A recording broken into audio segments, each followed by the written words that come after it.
The next chapter talks about abandoning blame. Yeah. What I love about this book is it gets you to reflect on yourself and how you can approach difficult conversations. Yeah. And we'll probably touch on it a bit, but looking at your own identity, what things am I insecure about that if someone said that to me, I might feel attacked and then I might attack back. So when you're aware of your own identity and you're aware of the things that impact you, you can then control your emotions based on that. But yeah, it talks about abandoning blame. And the key thing that I loved about this chapter was it's blame looks backwards. Yeah. And it says, instead of looking at blame, look at contribution. Contribution looks forward. How did we each contribute to this mistake so it doesn't happen again in future? Now, one person, it says don't try and look at percentages really, but one person could have contributed 90% and the other person could have contributed 10%, but there was still a level of contribution from each party in that situation. Yeah, and an example he gives, actually, let's give an example quickly, was a boss had the wrong pitch deck for his presentation. His PA put the wrong pitch deck because the assistant, packed the wrong one. And he could have initially blamed her and said, you packed the wrong one, blah, blah, blah, blah.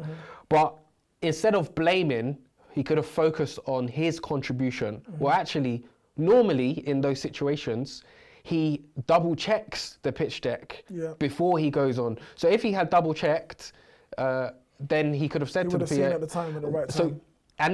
And prior to that, he was he's normally moody or something with the PA, and the PA doesn't like to bother him when he's moody.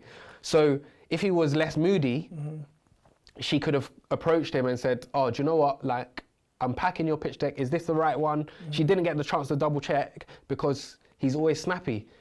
So if he wasn't, that's his contribution to the situation. Yes, the PA packed the wrong pitch deck. She made the vital mistake, but there are all these other contributing factors that could have solved the issue. Yeah, no, I think this was a good chapter for me, and I think it's a wider thing, because in our society, whether it's sport or politics or anything really, blame is like people are just looking to assign blame, like, well, it's not I did my job, or everyone's trying to, like, if you look, like I said, politically, or you look at sports, maybe an easier way is a sports team and a football team and they're not doing well who's to blame? All right, it's the manager, or it's this player, or whatever. It's very easy to just assign blame on that individual, and then it's kind of like it kind of gives everyone else a free pass, or it gives the whole system a free pass. But the problem is that maybe you haven't actually solved the problem. And I think in the book they say focusing on blame hinders problem solving. So in that same scenario that they gave, because he could have just assigned blame, you packed the wrong pitch deck, don't do that again. And then nothing really changes. She's just under a bit more pressure, and he's even being snappy in that moment. Whereas if it's like, okay, what happened today? How comes you gave, again, with no sort of, just trying to learn, like, what happened? Normally you don't do this. How comes you packed the wrong pitch deck? Because the interview was quite embarrassing or whatnot.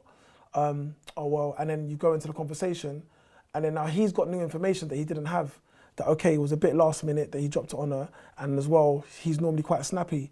So now he's got those two key pieces of information that he can go forward and say, okay, I need to manage my stress more, or I need to be less snappy, or I need to be more approachable, or we need to find a system where maybe if you think I'm snappy, maybe send me an email in that moment, because I may be stressed or whatever the situation may be, but now you're collaborating, actually trying to solve this problem, as opposed to just like, well, you done that, it's your fault. Do you see what I mean? So, no, but I do think it's like, it's a cultural thing in regards to, like, blame is, people always trying to assign blame. Because what it does, it frees everybody else off, like, the spotlight's not on me. The spotlight's, again, from a team instance, football, if one person gives the ball away, everyone can blame that player, and that leads to a goal. However, if you look at it, there's loads of reasons, maybe it was whatever. So I definitely think that, focusing blame doesn't actually doesn't actually not lead to, helpful. it's not helpful to, Yeah. to any sort of thing.